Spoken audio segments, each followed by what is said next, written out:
የተፈጠረውን ነገር እንዳለ እንደተፈጠረ አድርጋችሁ ተቀበሉት። መቀበል አልችልም ብላችሁ ሬዚስት የምታደርጉ ወይንም አሻፈረኝ የምትሆኑ ከሆነ እናንተ ላይ የበለጠ ህመም ይበረታል። ምክንያቱም በተፈጠረው ነገርና መፈጠር ነበረበት ብላችሁ ባስቀመጣችሁት በኤክስፔክቴሽናችሁ መካከል ትልቅ የሚባል ጋፕ ይኖራል። ያ ደግሞ እናንተ ላይ መከራውን ያብሰዋል ይላል።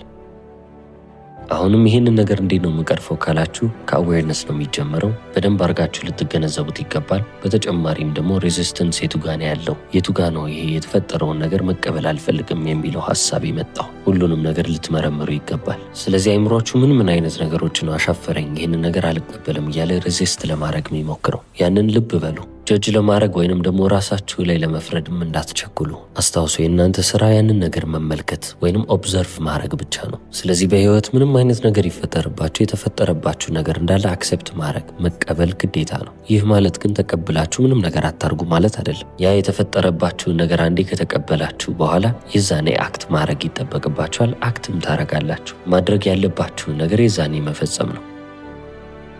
ስለዚህ የማይበጀኝ መንገድ ነው የማይጠቅመኝ መንገድ ነው ብላችሁ ያሰባችሁትን አልሄድበትም ብላችሁ ለመወሰን መፍራት የለባችሁም። እምቢ ማለትም የሚጠበቅባችሁ ሁኔታዎች ላይ እምቢ ማለትን መፍራት የለባችሁ። በፊትም እኮ እንደዚህ አይነት ነገሮች ላይ ጨካኝ ነኝ ወይንም ደግሞ እምቢ ማለት እችላለሁ ብላችሁ ታስቡ ይሆናል። በፊት ግን የምታደርጉት ከሪያክሽን ነው፣ ምላሽ ከመስጠት አንጻር ነው እንጂ ከኢንሳይት የመጣ አይደለም። አስተውላችሁ ወይንም በግንዛቤያችሁ ተረድታችሁ ያመጣችሁት ነገር አይደለም። አሁን ግን እንደዛ ነው። ኤከርት ቶሌ ይህንን ሰሬንደሪንግ ቱ ዘ ናው ብሎ ይጠራዋል። አሁን ለሚባለው ነገር እጅ መስጠት። ምንስ ብሎ ዲፋይን ያደርገዋል? ፍቺውስ ምንድን ነው ካላችሁ አሁን የመጣውን ነገር አልቀበልም ብሎ ሬዚስት የማድረግን ኃይል ወይንም ደግሞ አልቀበልም የሚለውን ኃይል ማስወገድ ነው። የተፈጠረው ነገር እኔ ላይ ተፈጥሯል፣ በዚህም ደስተኛ አይደለሁም አዝኛለሁ ብላችሁ ግን ተስፋ እንድትቆርጡ አይደለም። ማድረግ የሚጠበቅባችሁ ነገር ካለ አድርጉ። ያ አክሽን ግን መምጣት ያለበት መጀመሪያ አክሴፕተንስ ወይንም ደግሞ ተቀባይነታችሁን ካረጋገጣችሁ በኋላ ነው። ከተቀበላችሁ በኋላ የምታደርጉት ነገር እንዳለ እናንተን ይጠቅማችኋል። ማድረግ የሚጠበቅባችሁ ነገር ነውና።